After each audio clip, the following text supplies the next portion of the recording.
4 years ago, we had some input in school from educational psychologists with Perth and Kinross Council, and it was a brief introduction to self-regulation and what that meant for children.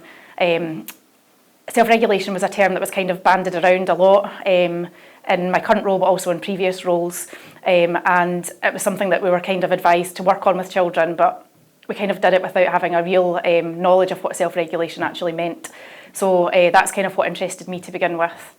So I then approached my head teacher, and she said that would be no problem. I could sign up for the kind of first year of doing this. So I went to some initial inputs that were led by the EPs, just to give us some background knowledge on self-regulation and the neuroscience behind it.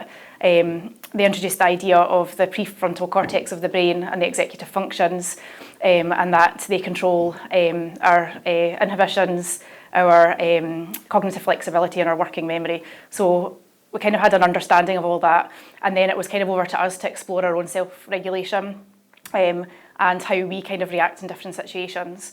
So I explored it kind of in a personal capacity first. So how did I regulate like out with school, and what did I notice? And as I was kind of tracking my experiences, I realised that I really relied upon relationships that I had to help me get through tricky times. I kind of drew on experience, so what had I done in previous situations to kind of help me through things, and basically kind of what environment am I in, what sort of sense of community do I have around me to support me. That then gave me an understanding of what children might go through, particularly children that lack the sense of community, the nurture and the love, and perhaps that have had quite difficult traumas in their lives, and yeah, they haven't had that support network to kind of support them through it. So I then progressed to look at some children in my class, one boy in particular, but alongside that I also wanted to do like a whole class input, just so that they could kind of understand what myself and the individual child was doing, and perhaps support him through his journey as well. So I engaged in some action research on that, and that was supported by the EPs throughout.